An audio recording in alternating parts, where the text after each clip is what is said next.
থাকে, কিন্তু সেই মর্যাদা ভারতবর্ষের মানচিত্রে সরকারি লেভেলে 5 পয়সা দাম নেই। এই দেশের মাটিতে দাঁড়িয়ে যদি মাথা তুলে আপনাকে বাঁচতে হয়, তাহলে সম্মানের জায়গায় ইসলাম পৌঁছাতে হবে, তাহলে ইসলাম সম্মানিত হবে। কিছু মানুষ আছে, এর ভিতরে কেউ আছে কি থেকে জানি, রাগ করেন না জানো, আমি তো জানি না, আর আমার একটু বলা স্বভাব। ওই পোল্ট্রির দোকানদাররা বেশিরভাগ মাথায় টুপিতে থাকে, পোল্ট্রির দোকানদার। আর সাধারণ মানুষের একটু চিন্তা এরকম, আমার মাথায় টুপি আছে যখন, তাহলে বিসমিল্লাহ বলে ভালো করে জবাই করে চল গোস্তটা ওর কাছ থেকে, গায়ে একটু রক্ত টক্ত লাগে থাকে, মাথায় টুপিও থাকে, গোস্ত বিক্রি করে, ভালো খারাপ না। আবার একজন WBCS অফিসার, তার মাথায় টুপি থাকে। WBCS অফিসার যখন বললেন আমি নামাজ পড়বো, 7 পেত্তা পইতে জড়ানো, আর একটা পুলিশ এসে তাড়াতাড়ি নামাজের পাটিটা ভিজিয়ে দেয়। কিছু বোঝা যাচ্ছে নাকি? একজন অফিসারের মাথায় টুপি, তিনি বললেন নামাজ পড়বো, হিন্দু পইতে দাঁড়িয়ে আর একজন পুলিশ যে নামাজের পাটি বিছিয়ে বলছেন স্যার এখানে পড়বেন। আচ্ছা, পোল্ট্রির দোকানদারের মাথায় টুপি আর WBCS অফিসারের মাথায় টুপি, আপনি কোনটা চান? তার প্ল্যান কি আছে? ওই জায়গায় যেতে গেলে তো প্রজেক্ট দরকার। শুধু দরকার বললেই তো হবে না, প্ল্যান কি? তার জন্য তো গ্রামের একটা বাজেট থাকতে হবে, তার জন্য তো গ্রামের একটা ইউনিটি থাকতে হবে, তার জন্য তো আমাদের সুনির্দিষ্ট একটা পরিকল্পনা থাকতে হবে যে আমাদের গ্রাম থেকে এবছর 12টা ছেলে মাধ্যমিকে গেছে, আমাদের চাহিদা মাধ্যমিকের এই ছেলে মেয়েগুলোকে নামাজ পড়তে হবে, মাধ্যমিক পাস করা এই ছেলে মেয়েদেরকে কোরআন শেখাতে হবে, এই বাচ্চাগুলো কাউকে লয়ারে পাঠাতে হবে, কাউকে ডাক্তারি পড়তে পাঠাতে হবে, কাউকে পুলিশ লাইনে দিতে হবে, কাউকে সেনাবাহিনীর জওয়ান করতে হবে। ওরা নামাজও পড়বে, দেশের পাহারাদার তৈরি হবে। ওরা নামাজ পড়বে, ভিডিও চেয়ার দখল করবে। যতক্ষণ পর্যন্ত ইসলামটাকে ইজ্জতের জায়গায় না পাঠাতে পারবেন, ততক্ষণ কিন্তু ইসলাম এদেশে ইজ্জত নিয়ে থাকতে পারবে না, আর ইসলাম অবলম্বী মুসলিমরাও মাথা তুলে বাঁচতে পারবে না। আপনার ইজ্জতের জায়গাটা দেখুন, আমার এই জায়গাটার ইজ্জত আছে, এই জায়গাটায় যে আমি উঠতে পেরেছি, সবাই নিচে আমার চাইতে বয়স্ক মানুষ, আমার চাইতে শিক্ষিত মানুষ নিচে ওই ডেকোরেশনের ময়লা চটে বসেছেন, আমাকে সুন্দর করে এই জায়গায় দিয়েছেন, এটা আমার একটা ইজ্জত। আল্লাহ আমাকে সম্মানটুকু দান করেছেন। আচ্ছা, এই সম্মানের তাগিদে পড়ে আমি ভোট দিতে গেছি, প্রিসাইডিং অফিসার বললেন আপনার ভোটার আই কার্ড। আমি বললাম স্যার সেটা সে বেড়াচ্ছে অফিসে আনা হয়নি, ভোট দিতে দেবে? ভোট দিতে কেন দেবে না? চৈতুল 2 নম্বরের মানুষ আমার এত সম্মান করে স্টেজে বসায়, কিন্তু প্রিসাইডিং অফিসারের কাছে আমার কোনো দাম নেই। ইয়েস, আমি যদি SDO হয়ে যেতাম, প্রিসাইডিং অফিসারের হিম্মত ছিল না আমার কাছে কার্ড চাওয়ার, কারণ ও তো আমার চাইতে অনেক নিচু লেভেলের, আমার কাছে চাইতে পারতো না। বড় জোর বলবে স্যার একটু বসুন, চা পানি খেয়ে যান। SDO বুকের পকেটে হাত দিয়ে কার্ডটা বের করতে যাবে, প্রিসাইডিং স্যার আরে আপনার আবার কার্ড লাগবে, রাখুন। কিন্তু মাতিনের ওই জায়গাটা দখল করবে কারা, আর তার প্ল্যান কি, তার পরিকল্পনা কি? এটা তো চাইলেই তো হয় না। 65 বছর বয়সে বউ মরে গেছে, খুব চিন্তা হচ্ছে বাকি জীবনটা কিভাবে কাটবে। সুখ দুঃখের দুটো কথা বলি, সারা দিনটাই একা একা, রাত্রিও একা একা, মনে মনে হচ্ছে এটা বে করবে। এখন এই তসবিহ দান আনে, বেকরব বেকরব বেকরব বেকরব বেকরব। 65 বছর বয়সে বেকরব বলে যদি 70,000 বার করে জিকির করে, বিয়ে হবে? তার একটা প্ল্যান চাই। প্রথমেই হয়তো জামাইটার ডেকে একটু চোখ বন্ধ করে বলতে হবে, খোকা সারাদিন একা পড়ে থাকি, এই শীতকালে কি কষ্ট করে আমার দিন পার হচ্ছে। কেন আব্বা অসুবিধে কিছু? অসুবিধা আর কি, ওই একা না বোকা। জামাই বুঝে নিলে যে আমার শরীর পার্টনার দরকার। আস্তে আস্তে আবার একটু দেখলো ছেলে পিলে বলে, ওই আব্বার এই 65 বছর বয়স, কেটা বলতেন আব্বার এখন দেখাশোনা করে, তার সবাই নিয়ে চলাটা বিয়ে দেয়। চাইলেই বিয়ে হয় না, তার জন্য চেষ্টা করতে হয়, মেহনত করতে হয়। আর আমারও মত আছে, আর আমারও যদি 70 বছরে বউ মরে যায়, আমি আবার বিয়ে করব। একা একা কোনো মানুষ থাকতে পারে? কত সুখ দুঃখের কথা থাকতে পারে। জীবন যৌবন কতদিন? বড্ড জোর 50-55 বছর, 60 বছর। স্ত্রী মানেই শুধু যৌবনের খেলা না, কত কিছুর বুঝ পার হয় দুজনে। ও কোরআন পড়বে, আমি একটু পড়বো, একটু ভুল ধরবো, আমি একটু ভুল ধরবো, 2 রাকাত পড়বে, আমি 2 রাকাত নামাজ পড়বো, আমল ইবাদত সংসার সমস্ত কিছুর মাঝখানে একা না বোকা, দুজন হলে না ভালো লাগে। কিন্তু এটা চাইলেই হয় না, তার জন্য চেষ্টা, তার জন্য পরিকল্পনা, তার জন্য একটা সুনির্দিষ্ট প্ল্যান মাফিক কাজ করতে হয়, তবে বিয়েটা হয়। আমাদের কমিউনিটি ডেভেলপমেন্টের জন্য, কমিউনিটি এম্পাওয়ারমেন্টের জন্য কি প্ল্যান আছে আমাদের হাতে যে আমরা উন্নততর একটা সমাজে পৌঁছাবো? এই মসজিদের বাউন্ডারিতে কত পরিবারের বসবাস? মোটামুটি 70 ঘর। 70 ঘর। এবার এই 70 ঘর পরিবারের ভিতরে মোটামুটি 3 বছরের উপরে আর 18 বছরের নিচে এইরকম বাচ্চা কত পিস হতে পারে? 70 ঘর গড়ে কি 2টো করে ধরা যায়? তাহলে 140টা। আচ্ছা, 140টা বাচ্চার ভিতরে কটা বাচ্চা ছেলে আর কটা বাচ্চা মেয়ে? কত বাচ্চা মক্তবে কোরআন পড়ে আর কত বাচ্চা পড়ে না? কত বাচ্চা স্কুলে যাচ্ছে আর কত বাচ্চা ড্রপ আউট, স্কুল ছুট হচ্ছে, তার কোনো হিসাব আছে আপনাদের কাছে? হিসাব? তাহলে একেবারেই বলা যেতে পারে রাখাল বিহীন ছাগলের পাল। কেউ চুল কাটছে, কে এখান থেকে কি বলে কি মারে, এরকম নালা বানা থাকে, পটলের পিলবে না, দাগ মারে। হ্যাঁ, আচ্ছা, গুঁড়ো কচিরা বলছে আব্বা আমার একটু দাগ মারা চুল কেটে দাও দিন। দাগ মারা, এখান থেকে একটা দাগ মেরে কাটছে, এখান থেকে দাগ মারছে। কারো কিছু বলার আছে? কারো কিছু? আস্তে আস্তে দিন একটা মেয়ে মাথায় কি একটা পড়েছে, সে আবার দিকে আলো টিকটাক টিকটাক করতে। গ্রামের কারোর কিছু বলার আছে? কেউ কিছু বলছে দেখছেন? তার মানে পুরো একটা হনুমানের রাজত্ব চলছে, যেমন খুশি তেমন সাজো, কেউ কারোর কিচ্ছু বলবে না। যদি কেউ মনে হয় যে পায়জামা খুলে পাগড়ি বেঁধে বেড়াতে বেড়াও, ফরজ তো রক্ষা হয়, সুন্নতটা তো আদায় হচ্ছে। আচ্ছা, এটা কি কোনো সমাজ ব্যবস্থা বলে মনে হয়? সমাজ ব্যবস্থা কি করে সর্বনাশটা হলো? কেন থাকবে না সমাজ ব্যবস্থা? সমাজের সবাই তো খারাপ নয়, সমাজের সবাই তো মানুষ নয়। সমাজের সবাই যদি খারাপ হয়, আপনি আর আমি দুজন তো ভালো লোক, চলুন আমরা দুজন এক নিয়মে চলবো। আমাদের কোনো মেয়ে বেপর্দায় বাইরে যাবে না, আমাদের দুইজনের কোনো ছেলে স্কুলে ড্রপ আউট হবে না, আমাদের দুই পরিবারের কোনো বাচ্চা মক্তব থেকে কামাই করবে না, আমাদের পরিবারের দুই পরিবারের বাচ্চারা এইরকম হনুমান মার্কা চুল কাটবে না, আমাদের দুটো পরিবারের কোনো কেউ অবাঞ্ছিতভাবে ঈদের দিনে রাস্তায় বাইক নিয়ে অ্যাক্সিডেন্ট করবে না। এরকম 5টা পরিবার কি নেই গ্রামে? আছে, কিন্তু আমরা স্বার্থপর হয়ে গেছি, আমরা আত্মকেন্দ্রিক হয়ে গেছি, যে যার ধান্দায় ব্যস্ত। মনে করেছে জান্নাত তো, আমি তো নামাজ পড়ি, আমি রোজা করি, আমি হজ করেছি, আমি যাকাত দিচ্ছি, আমি মানুষের উপকার করি, আমি সুদ খাই না, আমি চুরি করি না।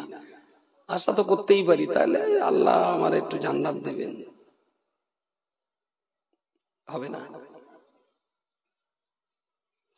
আমার আল্লাহ পাক রব্বুল আলামিন কোরআন শরীফে পরিষ্কার করে বলেছে, এই পৃথিবীর ইমানদার মানুষেরা, ইয়া আইয়ুহাল্লাযীনা আমানু, তোমরা যারা ঈমান কবুল করেছো, আমি আল্লাহ তোমাদের জন্য বলছি, কু আনফুসাকুম, তোমরা নিজেদেরকে বাঁচাও, ওয়া আহলিকুম নার, তোমার পরিবারের সন্তান সন্ততি, তোমার বৃদ্ধ পিতা মাতা, তোমার কাজের ছেলেটা মেয়েটা, তোমার প্রতিবেশী, তোমার গ্রামবাসী আর মহল্লাবাসী, তাদেরকেও তুমি জাহান্নাম থেকে বাঁচাও। আমাকে জাহান্নাম থেকে বাঁচতে হবে, আমার পরিবার, আমার প্রতিবেশী, আমার মহল্লাবাসী দিগকে আল্লাহর জাহান্নাম থেকে বাঁচাতে হবে। তাহলে আমি নামাজ পড়বো, আমার ছেলে নামাজ পড়ে না, ওকে নামাজ পড়াতে হবে। আমি কোরআন পড়বো, আমার প্রতিবেশী লোকটা কোরআন পড়ে না, ওকে কোরআন পড়াবার চেষ্টা করব। আমি সুন্দর করে একটা ভালো ব্যবসা করব। আমার প্রতিবেশীর বেকার ছেলেটা ঘুরে বেড়ায়, ওকেও ছোট্ট ব্যবসা করাবার পরামর্শ দেব। আমি আল্লাহ পাকের বান্দা, আমি যেমন ভালো হয়েছি, আমার গ্রামটাকে ভালো করার জন্য চেষ্টা করব। কু আনফুসাকুম, আল্লাহ বলেছেন তুমি বাঁচো আর তোমার প্রতিবেশী দিগকে বাঁচাও। কু আনফুসাকুম ওয়া আহলিকুম নার, এটা কি রামায়ণের কথা না মহাভারতের কথা? কোথায় আছে এই কথাটা? কোরআন শরীফে আছে। তাহলে কোরআন শরীফ পড়ে তো বাপ মারে জান্নাতে পাঠাচ্ছে, তাহলে কোরআনের প্রতি ভক্তি তো আমাদের কম না। তাহলে যে কোরআন পড়ে সওয়াব রাসানি করে বিশ্বাস করি যে আল্লাহ আমার আব্বাকে ক্ষমা করে দেবেন, অথচ সেই কোরআনের এই কথাটা আপনার কাছে কোনো দাম নেই, তাহলে আপনার এই কোরআনের সওয়াব হবে বলে মনে হয়? আমার তো মাথায় ঢোকে না। কোরআন শরীফে একটা ছোট্ট কথা, আকিমুস সালাহ, আলিফ কফ ইয়া মিম আলিফ লাম সদ অ তে, নটা কি 10টা হবে? এই 9টা অক্ষর পড়লে, কোরআনের একটা একটা অক্ষর পড়লে কটা সওয়াব? 10টা। শুনলে 10টা। তাহলে আমি বললাম আকিমুস সালাহ, আমার 90টা সওয়াব, আপনি শুনলেন আপনারও 90টা সওয়াব, পড়লেও সওয়াব, শুনলেও সওয়াব। Very good. আচ্ছা, আকিমুস সালাহ মানে কি? নামাজ কায়েম করো। একটা লোক নামাজ পড়বে না, শুধু আকিমুস সালাহ আকিমুস সালাহ আকিমুস সালাহ আকিমুস সালাহ, 90টা সওয়াব 90টা সওয়াব 90টা সওয়াব হবে বলে কথা বলেন? তাহলে এই আয়াতটা আকিমুস সালাহ, এই আয়াতটা আরশ থেকে আল্লাহ পৃথিবীতে পাঠিয়েছেন বান্দা যাতে নামাজি হয়। বান্দা আয়াতটায় যেটা বলা আছে সেই মতো নামাজ পড়বে না, অথচ ওই আয়াতটা পড়ে সওয়াব হবে, এটা কখনো বিশ্বাস করা যায় না। একটা একটা অক্ষরে 10টা করে সওয়াব তাদের জন্য যারা কোরআন মেনে চলে। যারা কোরআন মানবে না তাদের জন্য এই সওয়াব কখনোই বরাদ্দ নাই। মনে পড়েছে, আমি তখন গাড়ির থেকে নামছি, হুজুর তখন ওয়াজ করছিলেন, 1 জাররা পরিমাণ ঈমান যদি থেকে থাকে, হাসরের মাঠে উম্মতে মুহাম্মাদীদের জন্য আল্লাহ পাকের খাস রহমত, জাররা পরিমাণ ঈমানের বরকতে আল্লাহ পাক তাকে জান্নাত দিয়ে দেবেন। সুবহানাল্লাহ, বেশ জোরে হলো। হ্যাঁ, আবার দেন। আচ্ছা, বাংলা একটা কথা বলে, হামানি ঠেলে। 1 ওয়াক্ত নামাজ কাজা করলে 2,88,00,000 বছর জাহান্নাম। 1 ওয়াক্ত যদি 2,88,00,000 হয়, তাহলে 1 ওয়াক্তে 2,88,00,000, 2 কোটি, শুধু কোথায় যায় এরা?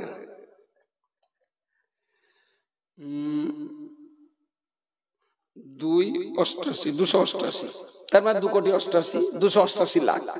এককে, গুণিতক 5, তার মানে 1440 লাখ, 14 কোটি 40 লাখ একদিনে, গুণিতক 365, 105, 1500 না 1,05,120 লক্ষ বছর, তার মানে কত কোটি? বুঝতে পারলাম না। এতে যেটা উঠেছে 1,05,120, তার মানে 1,05,120 লাখ, তার মানে কোটিতে কত হবে?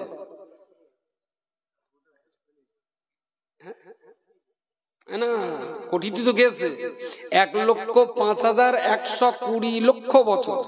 এটাকে যদি ভাগ করি 100 দিয়ে, তাইলে হলো 1,051 কোটি বছর। 1,051 কোটি বছর জাহান্নামে থাকতে হবে 1 বছরে নামাজ কাজা করার জন্য। 1,051 কোটি বছর, 1,051 কোটি, মুছে দেয়, হিসেবটা ছোট করে নেই। 1,051 কোটি বছর জাহান্নামে থাকতে হবে 1 বছরের জন্য, গুণিতক 40, 42,040 কোটি বছর জাহান্নামে পড়তে হবে 40 বছরে নামাজ কাজা করার জন্য। 42,040 কোটি বছর জাহান্নামে পড়তে হবে 40 বছর নামাজ কাজা করার জন্য, তারপরে গে জান্নাত। এইবার বলেন আমানি কতটার পান্তা কোথায়? হুজুর বলেছে যারা পরিমাণ ইমান থাকলে কোথায় যাবে? এতটা আমানির পান্তা, আমানি ঠেলে তারপরে ওই পান্তা। কথাটা লোক একবার ভুল বলেননি, তবুর আগে এতটা কথা আছে। ইমান থাকলে সে জান্নাতে যাবে, কোনো না কোনো দিন জান্নাতে যাবে, কিন্তু এই আমানি ঠেলে। যার নামটা কি বাড়ির চুলো বলে মনে হয়, যে দেবটে দুটে সাইজ করলো। প্রিয় শ্রোতা মণ্ডলী, আমি আপনাকে বলতে চাইছিলাম, আসলে যে কোনো কাজের জন্য সুনির্দিষ্ট একটা সুন্দর প্ল্যান লাগে। জলকর চাষ করতে গেলেও তারও একটা প্ল্যান লাগে। আপনার ধান চাষ করতে গেলে মাছ চাষেও যেমন প্ল্যান লাগে, ধান চাষেরও একটা পরিকল্পনা লাগে। পোলট্রি চাষ করতে গেলে তারও একটা প্ল্যানের, আপনার ফার্মের পরিকল্পনা নিতে হয়। পৃথিবীর প্ল্যান পরিকল্পনা ছাড়া কোনো কিছুতেই কখনো উন্নয়ন ঘটানো যায় না। তাহলে এটা যদি সত্য হয়, তাহলে আল্লাহ পাক আমাদের বলেছেন, কু আনফুসাকুম, তোমরা নিজেরা বাঁচো আর তোমার আলাহাল পরিবার পরিজন, তোমার গ্রামবাসী মহল্লাবাসী দিগকেও তোমরা বাঁচাও। তাহলে আমার সমাজটাকে বাঁচানোর জন্য, আমার জাতিটাকে, আমার পরিবার, আমার মহল্লাকে বাঁচানোর জন্য এই মহল্লার মুসলমানদের কি প্ল্যান তৈরি করা আছে? এমএলএ ভোট, এমপি ভোটে খুব একটা টেনশন অত গ্রামে পড়ে না, কিন্তু পঞ্চায়েত ভোটে খুব টান উত্তেজনা। কারণ 3টে প্রার্থী, 3টি গ্রামের লোক। এ বলে আমার দেখো, মানে আমার দেখ। আর যত মিটিং বাইরে হয় তার চেয়ে বেশি মিটিং ঘরে হয়। 800 ভোটার, 4টে ক্যান্ডিডেট ভোটে দাঁড়িয়েছে, যে যার মতন ঘরে বসে 8টা-10টা লোক নিয়ে বসে বললো, হ্যাঁ ভোটে তো দাঁড়িয়েছে, কি হয় বললেন, জেতার উপায় কি? চাচা চাপ খুব, দেখ একটু জেতার লাইনটা বল। বকার, তোর পাড়ায় কটা ভোট আছে? তাহলে আমার পাড়ায় 112টা ভোট আছে, কটা পাবো? ওরা তো, তাহলে ওরা তো বললে হবে না, ভোট দেবে কি করলি তাই বল। তাহলে চাচা একটা কাজ করলি হয়, ওরা খুব গরিব তো, যদি একটা করে শাড়ি আর একটা করে লুঙ্গি দেওয়া যায়, হয়তো 112টার ভিতরে 70টা ভোট আসতে পারে। তুই যা বসে আর যা, দুনিয়ার শাড়ি এনে চোখ গোপনে গোপনে দে, হয়ে গেল। পল্টু, তোর বাঁশবাগান পাড়ার খবর কি? বাঁশবাগান পাড়ায় 350 ভোট আছে। ভোট কি হয় বললেন দেখি। তাহলে চাচা ওরা লুঙ্গি শাড়িতে হবে না, ও বাঁশবাগান পাড়ায় সব লেখাপড়া জানে তো, টাকায় হবে না। তাহলে কি হবে? তাহলে ওখানে যেতে হবে।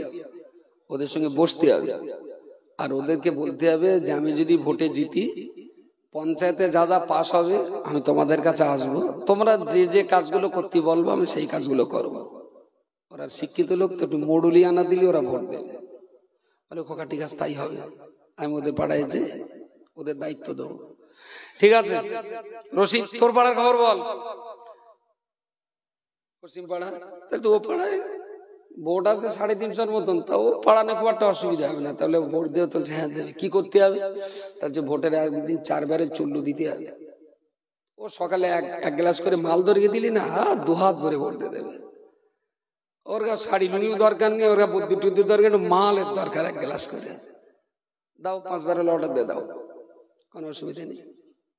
তাহলে ভোটে দাঁড়িয়ে জেতার জন্যে কোন পথ অবলম্বন করলে ভোটগুলো আমার বাক্সে আসবে, এটা কিন্তু প্ল্যান তৈরি হয়।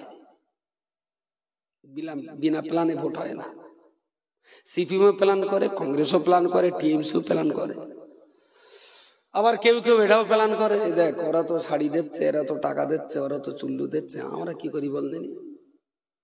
এ যা লাইন ভোট গ্রামের লোক দেবে না, একমাত্র লাইন আছে, গোটা মাছে গুন্ডান দিয়ে বাইরে থেকে পিস্তল নিয়ে দাঁড়াবে, ভেতরে যাবে, টিকিট নেবে, টিকিটগুলো কেটে নেবে, ভোটগুলো আমরা বেরিয়ে দেবো। সেটাও তো হয় নাকি? হয় না? তাহলে প্রত্যেকটা দল কেউটা কোথাও টাকা, কোথাও বুদ্ধি, কোথাও পাড় বেঁধে দেওয়া, কোথাও লুঙ্গি দেওয়া, কোথাও আন্ডারপ্যান্ট দেওয়া, কোথাও মেশিন দেওয়া, প্ল্যান কিন্তু আছে। ভোটে আমার জিততে হবে। আচ্ছা, টিএমসিও প্ল্যান করে চায় সব ভোটগুলো ওর বাক্সে যাক, কংগ্রেসও প্ল্যান করে সব ভোটগুলো ওর বাক্সে যাক, সিপিএমও প্ল্যান করে সব ভোটগুলো তাদের বাক্সে যাক। কিন্তু দিনের শেষে আপনি তো মুসলমান, তাই না?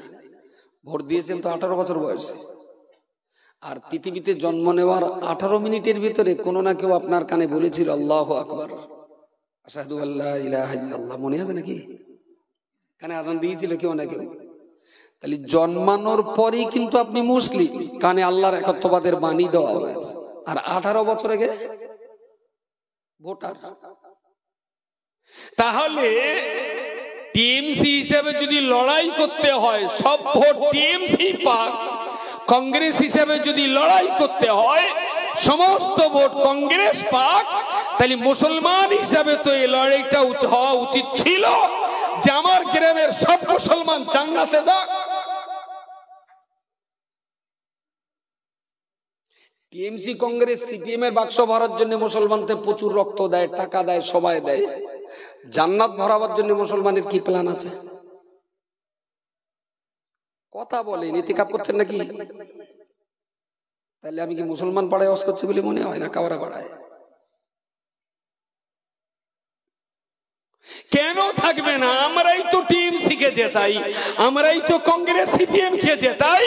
তাহলে আমরা যদি প্ল্যান মাফিক ওই দলগুলোকে জেতাতে পারি, আমরা প্ল্যান মাফিক কাজ করলে 11 মুসলমানদেরকেও আমরা জান্নাতে নিয়ে যেতে পারি। There is no plan, there is no project, কোনো চিন্তা নেই, কোনো ফিকির নেই, যেমন চলছে তেমনই চলছে। জবাব দেওয়া যাবে কি আল্লাহর কাছে? ইসলাম তো স্বার্থপরতার ধর্ম না, ইসলাম তো আত্মকেন্দ্রিকতার ধর্ম না, ইসলাম তো মানবতার ধর্ম, ইসলাম সার্বজনীন ধর্ম। এইটা বলেন দিন যাকাতের টাকা, আমরাও যাকাতের টাকা কালেকশন করি, মাদ্রাসার গরিব দুস্থদের পড়াবার জন্য টাকা কালেকশন করি, দেয়। আবার গরিব মানুষের চায় তাদেরও দেন, আপনি ভালো জিনিস।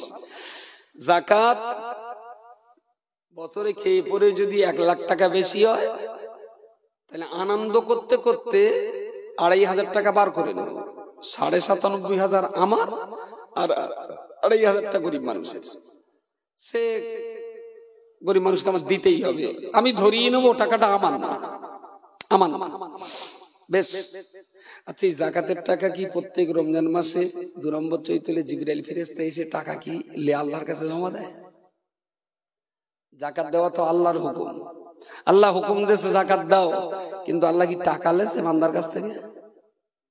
টাকা কারা লেয়? গরিব মানুষেরা। তবে দেবে, জাকাত দেয়, বরকত তুললো, ন্যায় কেরাস তুললো, নাকি অন্য ফেরেশতারা নাকি আল্লাহ দেয়? তাহলে আমি যাকাত দেব, আপনি নেবেন, আপনি দিলে আমি নেবেন, আমি নেব, এতে আল্লাহ স্বার্থটা কি আমার একটু বলে বোঝান। আল্লাহ আল্লাহ প্লাস কি আছে? দেবেও মানুষ, নেবেও মানুষ। তা আল্লাহর এতে এত কি আছে? আল্লাহ যাকাত খরচ করতে গেলেন কেন? আসলে মানুষ ভালো থাক, তার নাম হলো ইসলাম, তার নাম হলো ইসলাম। কিন্তু আমরা সেটা বুঝি না। অনেক সময় অনেকে যাকাত দেওয়াটা একটা শাস্তি বলে মনে করে। তাহলে ইসলাম হলো মানবতার ধর্ম, ইসলাম হলো মনুষ্যত্বের ধর্ম, ইসলাম হলো আদর্শবাদীর ধর্ম, ইসলাম হলো সভ্যতা, নম্রতা, ভদ্রতার ধর্ম মানুষের জন্য। তাহলে যে আল্লাহ বড় লোকের উপরে ফরজ করেছেন যাকাতের টাকা গরিবকে তো দিতেই হবে। তুই কেন টাকা দিবি না গরিব মানুষ? তুই যে হাত দিয়ে টাকা রোজগার করেছিস, ও হাতের শক্তি তো আমি আল্লাহ আমার দেওয়া। তুই যে জল করে পা দিয়ে হেঁটে হেঁটে জল করে মাছ চাষ করেছিস, তোর পাটা আমি আল্লাহ আমার দেওয়া পা। তুই যে চোখ দিয়ে জগৎ দেখে ব্যবসা করেছিস, সে চোখটাও আমার। আমি আল্লাহ যদি তোর হাত, পা, চোখ, কান, নাক না দিতাম, তুই ব্যবসা করে টাকা রোজগার করতে পারতিস না। তাই আমার নিয়ামত তো দোয়া আছে, তো আমার নিয়ামতের শুকরিয়া আদায় করে 2500 টাকা গরিব মানুষের দে। ব্যবসা করার ক্ষমতা দিয়েছেন আল্লাহ, আর ব্যবসার উপসত্ব আল্লাহ দিতে বলছেন যে আমার দিতে হবে না, তো চাস্তো ভাই ডাকবে। তারা বড্ড অসহায়, বাচ্চাটার বিয়ে দিয়ে দিই গরিব মানুষের দিয়ে। আল্লাহ তো টাকা নেন নাই। তাহলে যাকাতের মতো একটা বিধান মানুষ দেবে মানুষকে, এটাই তো ইসলাম। তাহলে আমি ইসলাম মেনে আমার রোজগার করা টাকা নিঃস্বার্থভাবে আনন্দ করে গরিবের বাড়ি পৌঁছে দিচ্ছি, যে আমার এই যাকাতের 500 টাকা বৌমা তুমি রাখো, খুব ভালো জিনিস। যাকাতের টাকাটা গরিব মানুষের কাছে পৌঁছে দেওয়াটা, এটা যেমন ডিউটি ওদেরকে বাঁচাবার জন্য, তেমন প্রতিবেশীরা কেউ যদি জাহান্নামের পথে যায়, ওকে টেনে ধরাটাও আমার ডিউটি। কথা কি বোঝা যাচ্ছে না? জড়াচ্ছে না তো? আমার প্রতিবেশী ছেলেটা দুবেলা চুল্লু খাচ্ছে, আমি কিচ্ছু বলি না, অথচ আমি 5 ওয়াক্ত নামাজ পড়ি।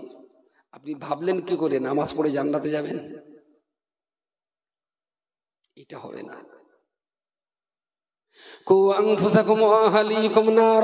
আল্লাহ পাক বলেছেন, ও ঈমানদার বান্দা শোনো শোনো, তুমি নামাজ পড়বে, রোজা করবে, হজ করবে, যাকাত দেবে, এটা তুমি যখন করবে, এটাও তোমাকে মনে রাখতে হবে। তোমার নিজে বাঁচতে হবে, তোমার সন্তানাদি, বাবা মা, মহল্লাবাসী, গ্রামবাসী আর প্রতিবেশী, তাদেরকেও বাঁচাবার জন্য তোমাকে লড়াই করতে হবে।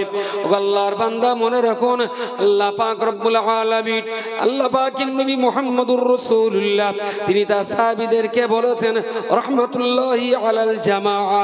আল্লাহ পাক ঐক্যবদ্ধতার উপর রহমত বর্ষণ করেন।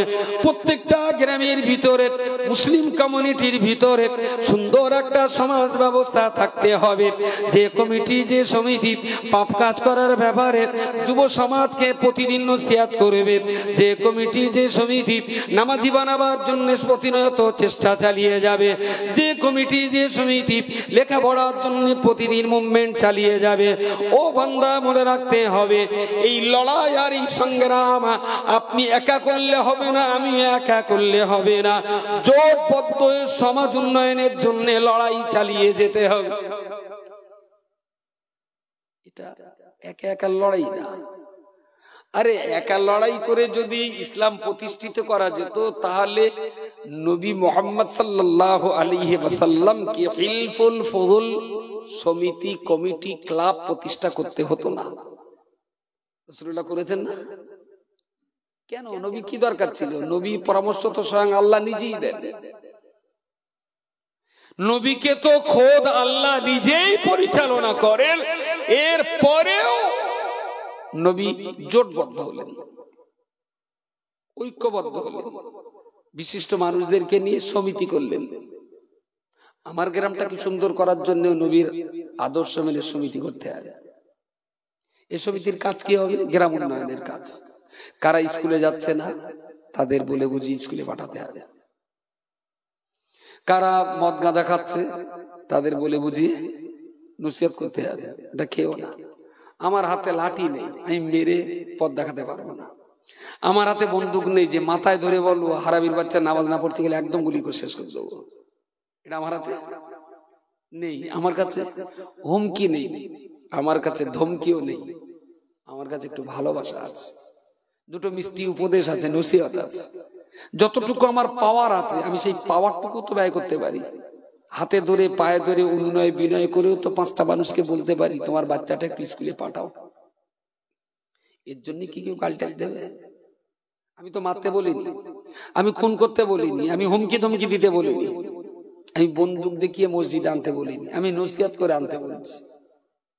আর এটা একার কাজ না, এর জন্য একটা সমাজ তৈরি করতে হয়। কি বলি বলেন দিনি? ধরুন এটা নারকেল গাছ, নারকেল গাছের গোড়া কেটে উপরে আবার কাশি বেঁধে তারপর টানতে হয় না নারকেল গাছ ফেলার জন্য? কাশি বলে না দড়ি বলে, কি বলে? এই নারকেল গাছটা ফেলার জন্য এখানে গোড়া একটু কাটা হয় আর এখানে দড়ি বেঁধে, দূরে দড়ি বেঁধে অনেক লোক মিলে টানে গাছটা পড়ে। এখন ধরুন এই গাছটা ফেলার জন্য 100 পয়েন্ট শক্তি দরকার, 100 পয়েন্ট। 100 পয়েন্টের শক্তি দিলে গাছটা কাঠ হয়ে পড়ে যাবে। এখন এক একটা মানুষের গায়ে 10 পয়েন্ট করে শক্তি আছে। এরকম 10 জন লোক যদি 11 জন হয় আরো ভালো হলো, তো 10টা লোক এখানে দড়ি বেঁধে এখানে যদি দড়িটা ধরে একসঙ্গে যদি টান মারে তাহলে নারকেল গাছ সবার গায়ে 10-10 করে শক্তি দিলে 100 শক্তি হবে, পড়ে যাবে। আচ্ছা, এই 10 জন লোক আর একটা গাছে দড়ি বেঁধে টানবে। প্রথমে 8টা বেজে 5 মিনিটই বরকতুল্য টানলে, বরকতুল্য ছেড়ে দেওয়ার পর 8টা বেজে 10 মিনিটই গোলাম আলীকে টানলে, ও ছেড়ে দেওয়ার পরে 8টা বেজে 20 মিনিটে আবার হইবারকে টানলে। এরা 10 জন লোক 5 মিনিট পর পর আলাদা আলাদা টানবে। নারকেল গাছ কি বুঝতে পারবে জোর আমার টানাটানি করতেছে? হ্যাঁ, শক্তি কিন্তু ব্যয় হচ্ছে, কিন্তু শক্তিতে কাজ হচ্ছে না। কেন? একসঙ্গে নেই। এখন আমি বুঝেছি ওই ছোট বয়সে কলপুত্ত আর কল্পতা ওই পাইপ তোলার সময় দড়ি ধরে সাইরি বলতাম, আমি বলি আমি মনে করতো পোয়া বাঁকামো করতেছে। এখন বুঝিস ওটা পোয়া বাঁকামো না, আসলে সাইরি শেষ আর একযোগে টানতে হবে। সাইরি না বললে কিন্তু শক্তি একসঙ্গে। বলুন টানো, একবার টানে ও একবার টানে, ঘোড়ার ডিমটাতে পাই নড়বে না। একজন মারো টান, তাহলে শক্তিটা সবার। এখন বুঝতে পারছি যে ওই যে সাইরি বলে ওটা পাকামো করার জন্য না, শক্তিটা আমাদেরও আছে। বললুম নারাই তাকবীর, সবাই বলে আল্লাহু আকবার, তাহলে সাইরি তো আমাদেরও আছে নাকি? তাহলে তাকবীর ধ্বনি দিয়ে ঐক্যবদ্ধ হয়ে এই গ্রামের 15টা লোকের একটা কমিটি করে কি আমরা রাস্তার উপরে দাঁড়িয়ে বলতে পারি না আজকে 25শে ডিসেম্বর 1 জানুয়ারি তোরা ডিজে বাজিয়ে ফিস্টি করতে যাবি? গ্রামের লোক আমার হাজি বলে, এই একটা মাস্টার আছে, একটা মাওলানা আছে, একটা ইমাম আছে, একটা বুড়ো মানুষ আছে, এই একজন মেম্বার আছে। আমরা এই 9টা মানুষ রাস্তায় দাঁড়িয়ে তোর হাত জোড় করে বলছি ভাই ফিস্টি কর, ডিজেটা বাজাস না। আর তোরা যদি আমাদের কথা না শুনিস তাই রাস্তার উপরে শুয়ে পড়তে আমাকে বুকের উপর দেদা। ডিজে বাজিয়ে যখন রাস্তাতে যায় সবাই ওদের গালি দেয়, কিন্তু এই ডিজের গাড়িটার সামনে কি গ্রামের 10টা মানুষ কোনোদিন দাঁড়িয়ে হাত জোড় করে ওদের বলেছে যে কোচি এই কাজটা করতে নেই? কথা বলেন, কথা বলেন। তাহলে জাহান্নামে ওরা একা যাবে না, ওরা যখন যাবে এই নামাজি রোজাদার হাজি সাহেব, মাওলানা সাহেব, ইমাম সাহেব, এই শালা কটারের নেতাই জাহান্নামে যাবে। আল্লাহ ওদের পাপের কারণে যখন জাহান্নামের অর্ডার করবে ওরা তখন তো এটাও বলবে যে আল্লাহ আমরা বুঝতাম না, কাজটা করতাম, কিন্তু গ্রামের হাজি, মাওলানা, হাফেজ, কারি, ইমাম, মুফতি ওরা কোনোদিন এই কাজের ব্যাপারে সামনে যে আমাদের কাছে বাধা দেয়। আল্লাহ তখন গোলাম আলী হাজি, বরকতুল্লাহ ইমাম, তসমতুল্লাহ মুয়াজ্জিন সব ডাকবে। ওরাই ঘুরতো, তারা বলি তাহলে হ্যাঁ মাতিনিতে বলে দিয়েছে হদ্দ সবাই বিরাট বলা বলেছে। ওসব বাদ দে, ওরা যখন যাচ্ছিল গাড়ির সামনে দাঁড়িয়ে একটু বলেছিলি যেটা করতে নেই, তাহলে না গোলাম আলী জল খাচ্ছিল, হইবার হসপিটালে গেল। আমি তো মার ডেলিভারি ব্যথার সময় ব্যথা খাচ্ছিল, সে বারণ করা হয়নি। ফেরেশতাদের আল্লাহ বলবো ওরা পেছনে থেকে শয়তান কটার আগে সামনে দে। আপনার নামাজ, আপনার রোজা, আপনার ইলম, আপনার ইমামতি আপনাকে বাঁচাতে পারবে না। আমি আজও বলছি, জান্নাতে যেতে গেলে আপনি একা গেলে হবে না, আপনাকে জান্নাতি হতে হবে। আপনার স্ত্রী, আপনার ছেলে মেয়ে, আপনার পাশের বাড়ির, আপনার প্রতিবেশী, আপনার মহল্লাবাসী, এদের সবাইকে নিয়ে জান্নাতে যাওয়ার প্ল্যান করুন, তবে জান্নাত আপনার নসিবে জুটবে, আদারওয়াইজ নেভার। আর না হলে কোরআন শরীফের 6666 আয়াতের ভিতরে একটা আয়াত বাদ দিতে হবে, কু আনফুসাকুম ওয়া আহলিকুম নারা, নিজে বাঁচো আর অন্যদেরকে বাঁচাও, এই আয়াতটা বাদ দিতে হবে।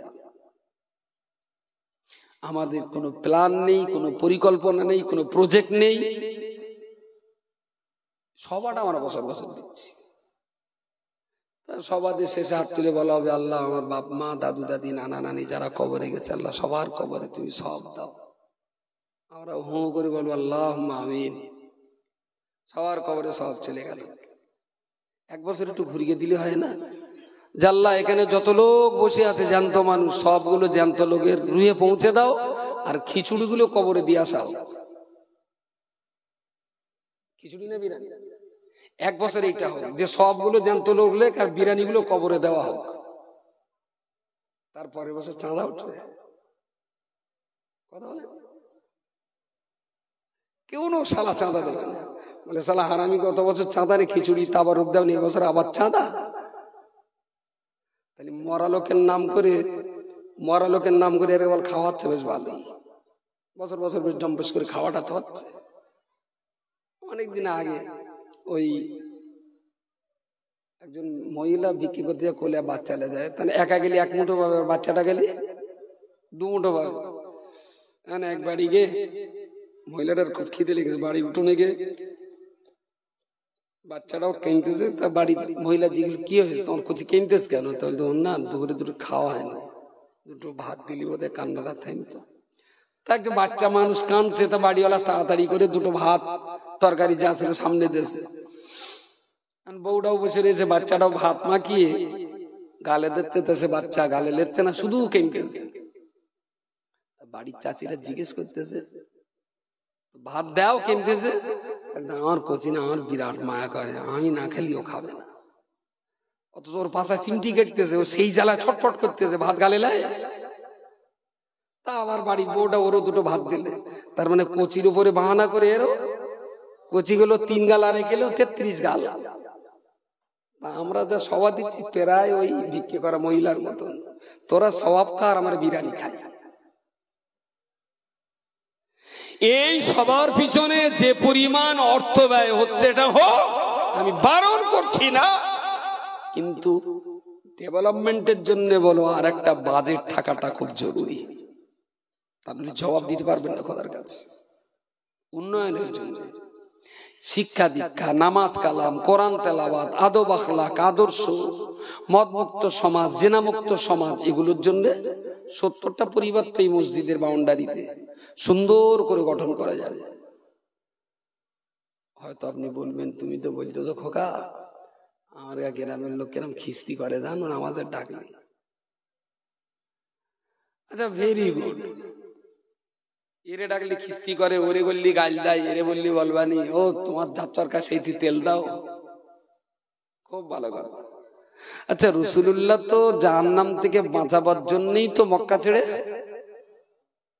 তায়েফে গিয়েছিলেন।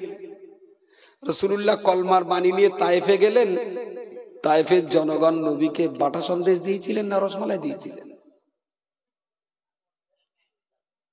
বলেন বলেন, কথা বলেন না কেন?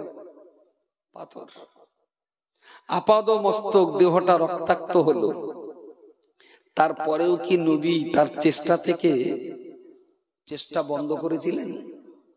তাহলে নবী মানুষকে জাহান্নাম থেকে বাঁচাবার জন্য পাথর খেয়েছেন, আপনি দুটো গাল খাবেন না? নবী পাথর খেয়েছেন, আপনি দুটো চড় খাবেন না? অথচ আপনি 27 রোজার দিন হাত তুলে খুব বলেছেন, আল্লাহ হাসরের মাঠে নবীর হাতের এক গ্লাস কাউসারের পানি যেন আমার ভাগ্যে হয়। বলেছেন তো নাকি? নবী কাউসারের পানি তোর দেবে কেন? দিলীপ ঘোষের দেবে, অমিত শাহ আছে তার দেবে, তোর দিতে যাবে কিছু করে। আরে নবীর হাতের কাউসারের পানি খেতে গেলে নবী ইসলামের জন্য, কমিউনিটির জন্য, সোশ্যাল ডেভেলপমেন্টের জন্য নবী পাথর খেয়েছেন, তুমি তো দুটো গাল খাও।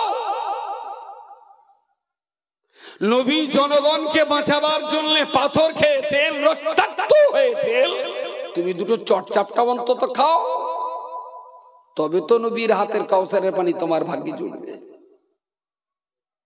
কোনো চেষ্টা নেই, মেহনত নেই, প্ল্যান নেই, পরিকল্পনা নেই, একটা সমাজ কখনোই করতে পারে না, কখনোই করতে পারে না। আমি বিশ্বাস করি 100% মানুষকে আমরা ভালো পথে আনতে পারবো না, কিন্তু চেষ্টা করলে গ্রামে যদি 10টা নামাজি থাকে আমরা 20টা বানাতে পারি। চেষ্টা করলে 10 জন লোক কোরআন জানে, আমরা 50টা লোককে কোরআন জানাতে পারতাম। চেষ্টা করলে 2টো হাফেজ করতে পারতাম, 2টো পুলিশ করতে পারতাম, 2টো ডাক্তার করতে পারতাম, একটা ইঞ্জিনিয়ার করতে পারতাম, 2টো মাওলানা করতে পারতাম। কিন্তু আমাদের সংঘবদ্ধ কোনো চেষ্টা নেই।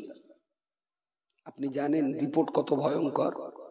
100 ছেলে আর 100 মেয়েকে ক্লাস 1-এ ভর্তি করছি আমরা। উচ্চ মাধ্যমিক পাশ করে যখন ঘরে ফিরছি তখন আমরা 45টা ছেলে পাচ্ছি আর 97টা মেয়ে পাচ্ছি। মাঝখান থেকে 60টা ছেলে ড্রপ আউট, 60টা ছেলে লেখাপড়া 7, 8, 9 এর ভেতরে তারা লেখাপড়া করছে না। গ্রামের আমরা 10টা মানুষ হিসাব করে সেই বাচ্চা কটারে এক জায়গায় ডেকে কি বলতে পারতাম না, কচি লেখাপড়াটা ছাড়িস নে বাবা, পড়াশোনাটা কর, আমরা আছি তো তোদের পিছনে, স্কুলে যাওয়া। 60টা ছেলের ভিতরে 6টা বাচ্চাকেও তো পাঠাতে পারতাম নাকি?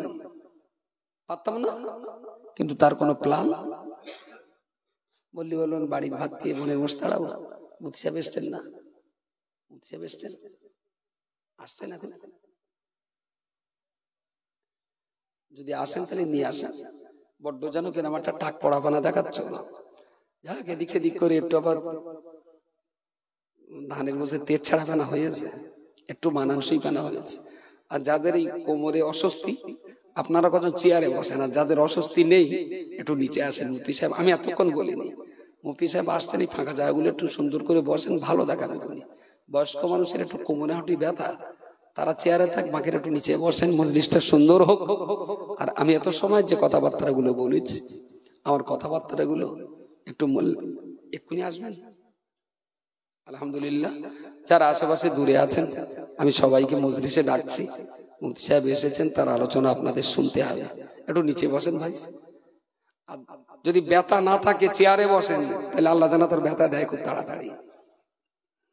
এই সামনে এই ফাঁকা জায়গাটাকে বসেন।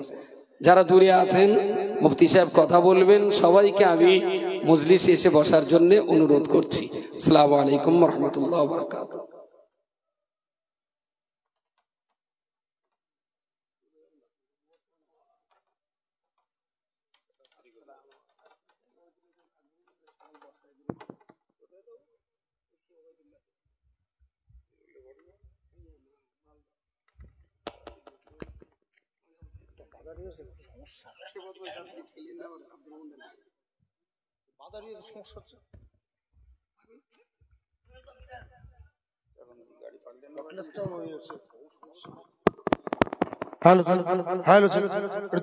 নারায়ে তাকবীর, নারায়ে তাকবীর।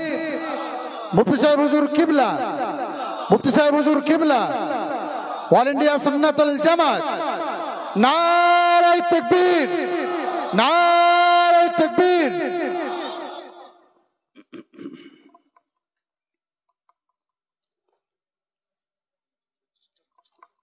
আসসালামু আলাইকুম।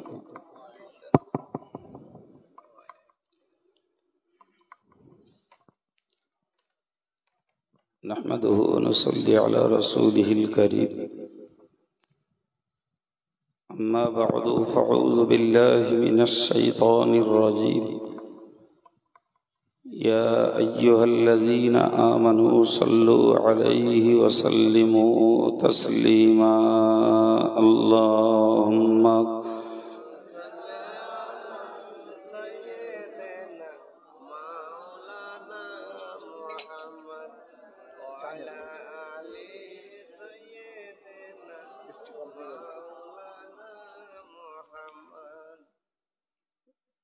فقد قال الله تعالى في القرآن المجيد وفي الفرقان الحميد أعوذ بالله من الشيطان الرجيم الذين يستمعون القول فيتبعون أحسنه أولئك الذين هداهم الله وأولئك هم أولو الألباب صدق الله العظيم স্নেহভাজন সম্মানিত মসজিদের ইমাম হাফেজ সাহেব, সম্মানিত বিদায়ী বক্তাবৃন্দ, জ্ঞান অনুসন্ধানী ধৈর্যশীল দিনদার ইমানদার শ্রোতা মণ্ডল, সন্ধ্যা থেকে পর্যন্ত একাধিক বক্তাদের আলোচনা শুনেছেন।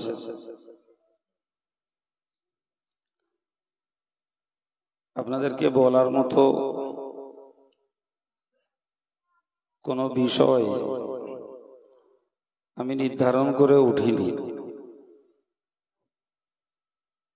তারপরেও কোরআন শরীফের ছোট্ট একটি আয়াত আপনাদের কাছে তেলাওয়াত করেছি। অল্প কয়েক মিনিট তার উপরে কিছু কথা বলার নিয়ত করছি। ভাই, এতটা খরচাপাতি করে প্রতি বছর এই জলসাটি উদযাপন করা হয়। একদিকে জিন্দাদের জীবিতদের জ্ঞান লাভ, সওয়াব লাভ, আর মুর্দাদের জন্য সবরে সানি। এটাই হলো এই জাতীয় মজলিসগুলোর মূল স্বার্থ।